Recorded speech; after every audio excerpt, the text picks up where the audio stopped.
За сувсан урдлын үндэсний унжлагтай эмэг хийх сэдв хичээл эхэлж байна. За ерөнхийдөө өрөөсөө эмгийг хийсэн байгаа байдал. За бариад харуулаач. За энэ загварын хувьд бол хүрд ашиглаад 3 игнэттэй унжлагтай эмэг хийсэн. Та бүхэн хүсвэл доороос нь жижигхэн бас хөрхөн хэмжээтэй юм үлцийнхээ байдаг. Тийм үлцийнхээ оруулаад 5 унжлагтай ч юм уу ингээд хийх боломжтой. За ерөнхий бас техник зааж байгаа учраас энэ удаа 3 унжлагтайгаар хийлээ. Хатгадаг эмгний түжээг оруулсан байгаа. Та бүхэнд сүүжин эмгний түжээ хөвчлээ очсон байгаа. Бас ийм нэг ганц нэг юм хатгадаг эмгний түжээ авсан баг. За тэр тохиолдолд бол бас доотлих нь гогцоог бахаараа багахан зэрэг хөдөлгөөд энэ хүрдтэйгээ эмгний үндсэн гоёл төмөртэйгээ холбоод нийлүүлцдэг шүү. Хэрвээ тэр нь онгоохгүй бол цаграх төмөр ашигладаг байгаа. За ингээд эмгээ хэрхэн хийсэн талаар бичлэг хичээлээ эхлэе. материалын дунд 3 төрлийн сувс байгаа. Хамгийн томоор нь бүсээ. Дараах 2 жижигээр нь ерөөхдөө хойлоод эмгээ хийж байгаа. Дундуур нь бас нэг ийм өнгийн жижиг бисрүүд явсан байгаа. Та бүхэнд очсон байгаа. Тэр бисрээ ингээд дундуур нь оролцуулаад ерөөхдөө ингээ хойлоод эмгээ хийж байгаа. Өөрөөсөө загвараа сонгоод байгаа материаландаа харуулад ямар ч төрлийн эмэгнийхээ унжлагыг хийж болно шүү. Ямар ч байдлаар хийж болно.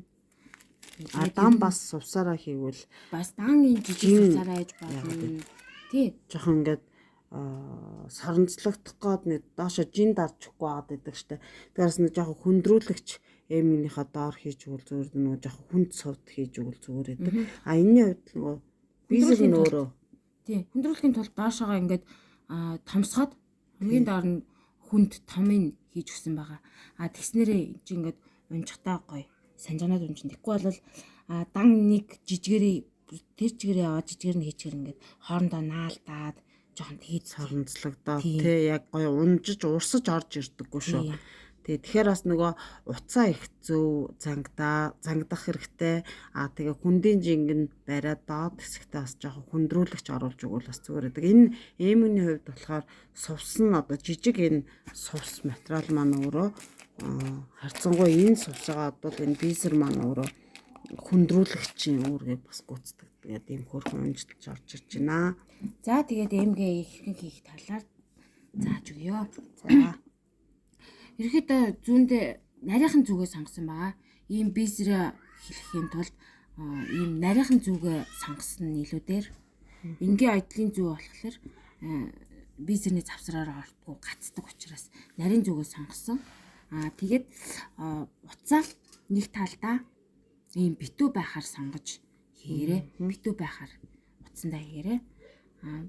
Би болохоор ингэж хийгээд битүү талаа яаж ашиглах вэ гэхээр энэ битүү тал руугаа оруулаад за арай ингээд бат бүх байх үднэс дахин оруулж байгаа. Дахин гогцоо хийгээд занглаа үсгэж өгч юм тий. За одоо энийг нефт гаргаж ирнэ. Яг энэ завсраар нутныхаа завсраар хийж шүү тийм ээ. За нефт гаргаад ингээд зангидаж өгч гин гэсэн үг. За утас одоо нэг ясандаа бат бүх болж байна. Ийшээ тийшээ нөгөө дээшээ утас нь одоо энэ хоёрынхаа хоёр талаар ингээд гүчээд идэх шүү. Одоо гүхгүй гэсэн үг. Ерхэд ингээд хооронд нийлүүлээд зангидчихж байгаа учраас утас гүхгүй.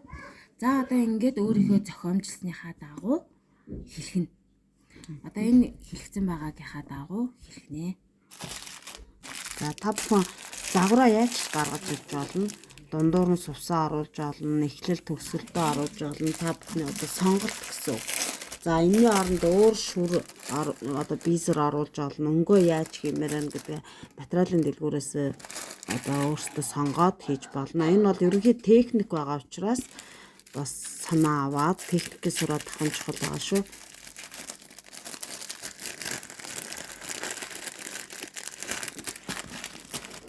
За одоо жижигнэ. Дараа нь энийг хортлоод. За энэ бол 4 мм, 6 мм хэмжээтэй юм сувс ашигласан. Хамгийн доод энэ хэсэгт 8 мм-тэй миний энэ хуруу будаг болцсон. Байгаад байна. 8 мм-тэй сувс ашигласан байна.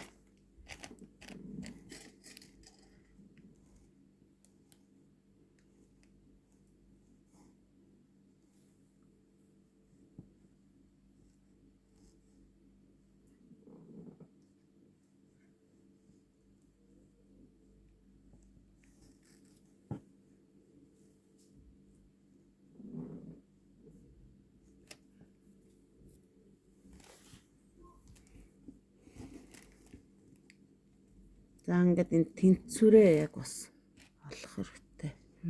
Тэнцүү ах хэрэгтэй. 7 хэмжиж 1 когтол гэдэг хэмжээсээр явна шүү манайхаа. Яг ингэж явж байгаад нөгөө цохиомжоо алдсан тохиолдол ихэд тэгэл буцаа задлал хийдэг.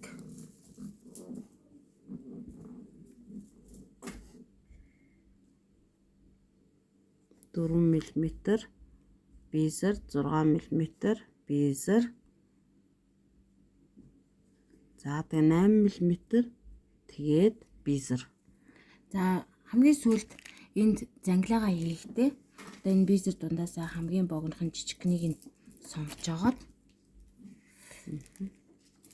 ингэж сонгож агаад за энэ тэгэхээр одоо энэ том юуныхаа сувсныхаа нүхний завсраар орчод байгаа байхгүй юу?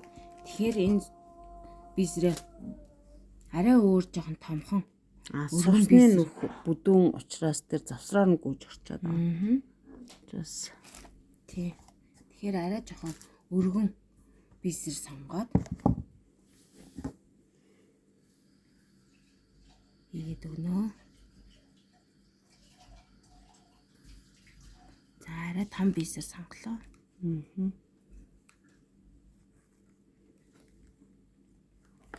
За энэ орохгүй байх хэвээр. тэр нэлээд татж агаад Ингээ орохгүй. орохгүй хаа. Энэ нөгөө сувсныхаа нүхээр орд нэвт орохгүй байгаа учраас энэ зангилаа үсгэж болно гэсэн. Нийт орчоод ивэл зангилаа үсэх ямар ч боломжгүй. Нөгөө хэлгсэн юм маань цураад гараад гараад үсэх. За ингээл ерөөхдөө тулгаж агаад зангилчихна. Ингээд. За ингээд ингэж оруулаад. За ингээд татаад. Ингээд зангилчихна. Зангилаагаа 2 3 давхарлаад сайн бүхлээд зангилаад өгөөрэй. Ер нь юм цагаан утас сонгож хийсэн зүгээр шүү.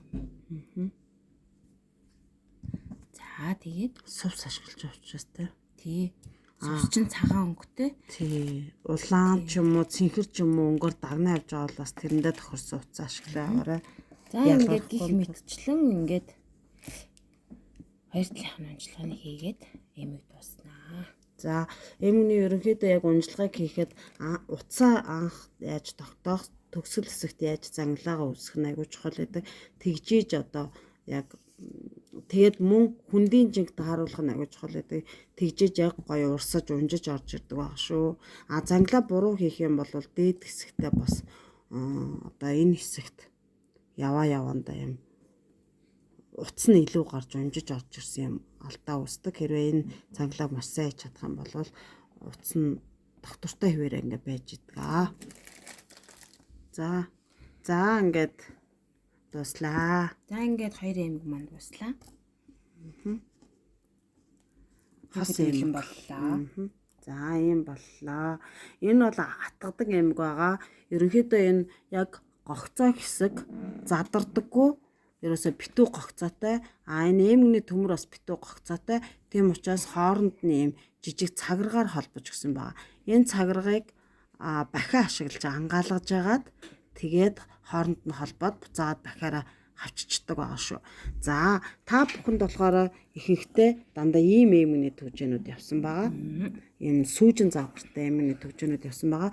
За тэгэхээр энийг яаж холбох вэ гэдгийг зааж өгье. За энийг холбохын тулд нарийнх уушуутай энэ бахиа ашиглаад зариулт юм гогцоо гогцоонд нь Огцоонд нь ингэж хийгээд Зөөлхөн. хөнгөө авчаад зөөлхөн ангаалгаад өгнө. Зөөлхөн ингэж ангаалгаад өгнө. Тэгэхгүй За бас энэ суугач жоохон шүү. энэ зай гаргаж өгөөд тэр зайд нь орохоор яг энэ төмөрнийхээ энэ гогцоог орохоор л жоохон ангаалгаа. Тэгээ нүүр хэсгээр нь гогцооныхаа нүүрийг Тийм. За би тэгэхээр буруу харуулсан юм шиг. тааруулаад зэрэг ангаалахгүй бол амархан хуурчтай шүү. Бас нэг хамаагүй хүчтэй ангаалгачвал тэгээд хуурчна. За ингээд авах. За тэгээ зөөлөн буцаа авчиж.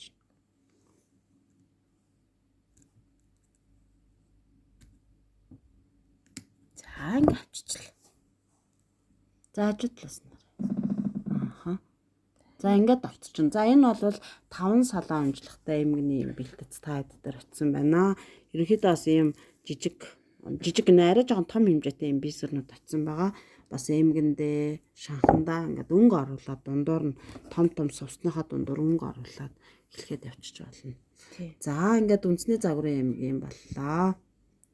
За баярлалаа.